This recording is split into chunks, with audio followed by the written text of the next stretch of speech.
안녕하십니까. 하나님의 말씀이 나의 하루에 임재하는 시간 하나임입니다. 오늘 하루도 하나님의 말씀을 통해서 우리의 목마름을 체험받는 귀한 시간 되길 기대합니다. 네, 오늘은 누가복음 3장입니다. 우리 다 같이 성경을 펴서 천천히 함께 따라 읽도록 하겠습니다.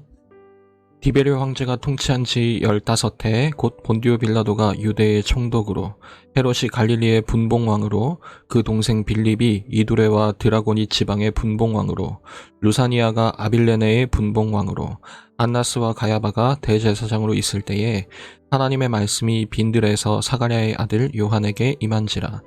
요한이 요단강 북은 각처에 와서 죄사함을 받게 하는 회개의 세례를 전파하니, 선지자 이사야의 책에 쓴 바 광야에서 외치는 자의 소리가 있어 이르되 너희는 주의 길을 준비하라.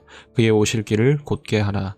모든 골짜기가 메워지고 모든 산과 작은 산이 낮아지고 굽은 곳이 곧아지고 험한 길이 평탄하여 질 것이고 모든 육체가 하나님의 구원하심을 보리라 함과 같으니라. 요한이 세례받으러 나아오는 무리에게 이르되 독사의 자식들아, 누가 너희에게 일러 장차올 진노를 피하라 하더냐. 그러므로 회개에 합당한 열매를 맺고 속으로 아브라함이 우리 조상이라 말하지 말라. 내가 너희에게 이르노니 하나님이 능히 이 돌들로도 아브라함의 자손이 되게 하시리라. 이미 도끼가 나무 뿌리에 놓였으니 좋은 열매 맺지 아니하는 나무마다 찍혀 불에 던져지리라. 무리가 물어 이르되 그러면 우리가 무엇을 하리이까?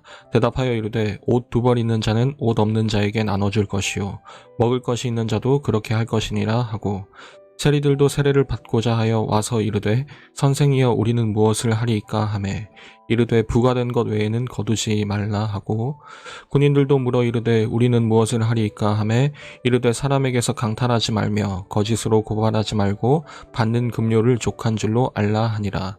백성들이 바라고 기다림으로 모든 사람들이 요한을 혹 그리스도신가 심중에 생각하니, 요한이 모든 사람에게 대답하여 이르되 나는 물로 너희에게 세례를 베풀거니와 나보다 능력이 많으신 이가 오시나니 나는 그의 신발끈을 풀기도 감당하지 못하겠노라. 그는 성령과 불로 너희에게 세례를 베푸실 것이요 손에 키를 들고 자기의 타작마당을 정하게 하사 알곡은 모아 곡간에 들이고 쭉정이는 꺼지지 않는 불에 태우시리라. 또 그 밖에 여러 가지로 권하여 백성에게 좋은 소식을 전하였으나 분봉왕 헤롯은 그의 동생의 아내 헤로디아의 일과 또 자기가 행한 모든 악한 일로 말미암아 요한에게 책망을 받고 그 위에 한 가지 악을 더하여 요한을 옥에 가두니라. 백성이 다 세례를 받을새 예수도 세례를 받으시고 기도하실 때에 하늘이 열리며 성령이 비둘기 같은 형체로 그의 위에 강림하시더니 하늘로부터 소리가 나기를 너는 내 사랑하는 아들이라 내가 너를 기뻐하노라 하시니라. 예수께서 가르치심을 시작하실 때에 30세쯤 되시니라. 사람들이 아는 대로는 요셉의 아들이니 요셉의 위는 헬리요 그 위는 마따시요 그 위는 레위요 그 위는 멜기요 그 위는 얀나요 그 위는 요셉이요 그 위는 마따디아요 그 위는 아모스요 그 위는 나훔이요 그 위는 에슬리요 그 위는 낫게요 그 위는 마아시요 그 위는 마따디아요 그 위는 서머인이요 그 위는 요색이요 그 위는 요다요 그 위는 요하나니요 그 위는 레사요 그 위는 스룹바벨이요 그 위는 스알디엘이요 그 위는 네리요 그 위는 멜기요 그 위는 아띠요 그 위는 고삼이요 그 위는 엘마담이요 그 위는 에르요 그 위는 예수요 그 위는 엘리에서요 그 위는 요림이요 그 위는 마따시요 그 위는 레위요 그 위는 시므온이요 그 위는 유다요 그 위는 요셉이요 그 위는 요남이요 그 위는 엘리야김이요 그 위는 멜레아요 그 위는 멘나요 그 위는 마따다요 그 위는 나단이요 그 위는 다윗이요 그 위는 이세요 그 위는 오벳이요 그 위는 보아스요 그 위는 살몬이요 그 위는 나손이요 그 위는 아미나답이요 그 위는 아니요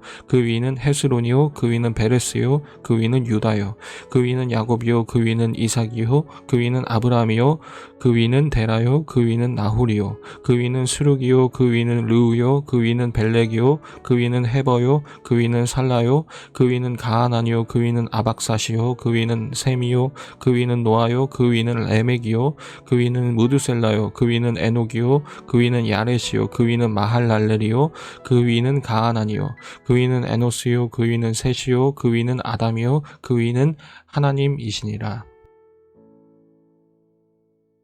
우리는 지난 1장과 2장에서 다음과 같은 내용을 살폈었습니다. 먼저는 예수님의 탄생과 관련한 이야기에서 여러 신뢰할 만한 인물들이 등장하고 그 인물들이 하나같이 이제부터 하나님이 일하실 것이라는 하나님의 개입을 전달했었습니다.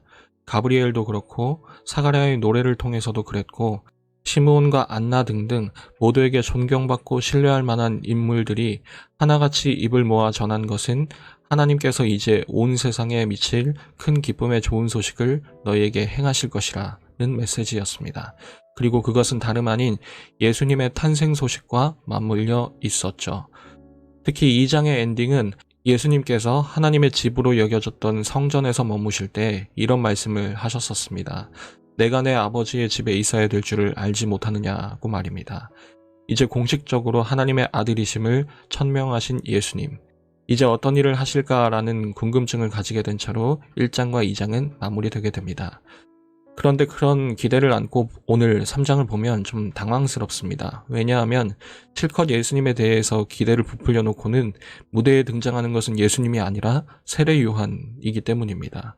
거기다가 정작 3장에서 예수님은 요단강에서 세례 받으실 때 빼고는 등장하시지도 않습니다. 대체 누가는 무엇을 말하고 싶은 걸까요? 우리 한번 살펴보도록 하겠습니다. 오늘 3장 2절은 이렇게 시작합니다. 하나님의 말씀이 빈들에서 사가랴의 아들 요한에게 임한지라. 여러분, 이 대목에서 무엇을 캐치할 수 있습니까? 1장과 2장에서 계속해서 강조되던 하나님의 개입이 이제 본격적으로 시작된다는 것이죠. 물론 무대에는 지금 세례 요한이 서 있지만 이 이야기의 주인공은 세례 요한이 아니라 하나님이 되실 것입니다. 이것은 우리로 하여금 세례 요한을 통해서 하시는 하나님의 말씀이 무엇인지 그 내용에 귀 기울이게 만듭니다. 하나님께 은혜를 입은 자라는 뜻의 이름을 가진 요한, 그의 탄생 과정에서 사가랴를 통해서 예언되었듯이 어머니의 수치를 영예로 바꾼 하나님의 선물, 지극히 높으신 이의 선지자, 태중에서도 하나님의 좋은 소식 예수 그리스도를 기뻐한 자, 30년이 지난 지금에서도 예수 그리스도의 오심을 보며 하나님께 영광 돌리는 자, 그가 전하는 모든 메시지, 그 요한을 통해서 우리는 하나님의 계획이 조금도 어그러지지 않고 여전히 진행되고 있음을 느낄 수 있습니다. 비록 오늘 세례 요한은 감옥에 투옥됨으로 무대에서 영영 사라지게 되지만 이 투옥 사실이 누가복음을 읽는 우리에게는 크게 당혹감으로 다가오지는 않는 이유, 그것은 언제나 이 모든 이야기의 주인공은 하나님이시라는 우리의 시선 때문입니다. 그리고 그 사실은 현재 일어난 이 일들에 대한 당혹스러움을 곧이어 등장하실 예수 그리스도를 향한 기대로 바꿉니다. 독자들도 어느 순간엔가 이 세례 요한처럼 예수 그리스도를 향한 기대와 기쁨으로 반응하게 될 것입니다. 여러분, 이 메시지를 읽고 또 듣게 되는 우리에게도 이 사실이 더 없는 위로가 되었으면 좋겠습니다. 현재 일어난 당혹스러움은 그것만으로 끝나지 않는다는 사실을 말입니다. 정말 우리가 믿듯이 우리 인생의 주인공이 하나님이시라면 우리의 인생은, 우리의 현실은 당혹스러움으로 묶여있지 않아야 할 것입니다. 오히려 예수 그리스도를 향한 기대로, 또 기쁨으로, 그 좋은 소식에 대한 합당한 반응으로 나타나야 할 것입니다. 세례 요한이 그랬듯이 말입니다. 어찌됐건 이제 세례 요한은 무대의 뒤로 사라지게 됩니다. 그런데 이제부터라도 좀 예수님이 본격적으로 등장하나 싶더니만 갑자기 뜬금없이 족보 이야기로 오늘 3장은 마무리됩니다. 그런데 가만 보면 이 족보의 내용이 뭔가 마태복음 1장에 있었던 족보와는 굉장히 다르다는 것을 느낄 수 있을 겁니다. 오늘 마지막 절만을 보아서도 알 수 있겠지만 이 족보는 일단 방향이 정반대입니다. 예수님으로부터 시작해서 계속 거꾸로 거슬러 올라가고 그 모든 일의 시작이자 끝, 기원이자 마침은 하나님이시라는 걸 밝히고 있는 거죠. 여러분, 여기서 누가가 무엇을 의도했는지는 분명히 알 수 있을 거라 생각합니다. 거기다가 우리는 아주 의미심장한 부분을 하나 더 캐치할 수가 있습니다. 족보의 시작 부분은 이렇게 기술하고 있죠. 예수님은 사람들이 아는 대로는 요셉의 아들이다 라고 말입니다. 여러분, 이건 일종의 오해를 의미하는 거죠. 사람들의 생각에는 이러이러한데 사실은 그렇지 않거나 혹은 그 이상을 말할 때 쓰는 표현입니다. 이제부터 누가복음의 이야기는 이 두 부류에 대한 반응으로 갈리게 될 것입니다. 오해하는 자와 이해하는 자, 하나님의 아들로서 예수 그리스도를 받아들일 수 없는 자와 받아들일 수 있는 자. 전자는 예수님을 거절할 것이고 후자는 예수님을 믿게 될 것입니다. 그리고 수천 년이 지난 지금 여러분은 어느 쪽에 속하십니까? 오늘 3장은 굉장히 다른 관점을 우리에게 시사하고 있습니다. 오늘 이야기를 그저 인간적인 면만 나타낸다면 세례 요한의 실패 이야기에 가깝습니다. 지도자들을 향한 날선 비난과 호기로움 때문에 결국 화를 당해 실패한 인물로 설명할 수 있겠죠. 그런데 이 누가복음을 읽는 독자들은 누구나 알고 있습니다. 이 세례 요한은 감히 실패했다고 말할 수 없다는 사실을 말이죠. 더 정확하게는 하나님의 계획은 이 세례 요한이 무대 뒤로 사라진 이후에도 여전히 지속되고 있다는 사실을 우리는 알고 있다는 말입니다. 하나님의 뜻이 있음을 감지하는 사람과 그렇지 못한 사람의 삶은 이처럼 정반대의 해석을 가지게 된다는 것입니다. 여러분, 그러면 예수님은 어떠십니까? 시므온이 예언했듯이 예수님은 더 큰 반대를 겪으실 것입니다. 십자가에 못 박혀서 돌아가십니다. 아니, 그게 끝이 아니죠. 이후에 예수님을 따르게 되는 자들, 사도행전 이야기부터 시작해서 수천 년 뒤 오늘에 이르기까지 예수님을 기꺼이 따르는 자들이 겪은 그 수많은 고난과 실패의 역사들, 우리는 그 이야기를 어떻게 받아들일 수 있겠습니까? 여러분, 바로 여기서 믿음이 우리의 삶을 바꾸는 것입니다. 우리의 삶을 약한 데서 강하게 만드는 데에 그 믿음이 작용하는 것이 아니라 오히려 믿음이라는 것은 우리 삶을 새롭게 해석하게 만드는 데 작용합니다. 우리 인생의 주인공은 하나님이라는 그 관점으로 말입니다. 우리의 삶의 역전은 바로 그 순간부터 시작되는 것입니다. 하나님이 주인공이라는 관점, 하나님께서 우리 인생의 주인 되신다는 그 관점, 그 믿음은 우리 인생을 그 순간부터 즉시 실패에서 성공으로 뒤바꿀 것이고 우리의 한숨을 노래로 바꾸실 것이며 우리의 슬픔을 기쁨으로 바꿀 것입니다. 그 시작부터 무대 뒤로 사라진 그 이후에도 늘 하나님의 좋은 소식을 기쁨으로 선언했던 세례 요한처럼 말입니다.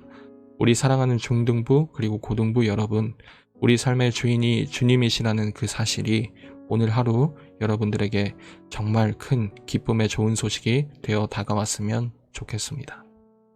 매일 저녁 9시 하나님의 말씀이 나의 하루에 임재하는 시간, 오늘은 이것으로 마치도록 하겠습니다. 모두들 평안한 밤 되시기 바랍니다.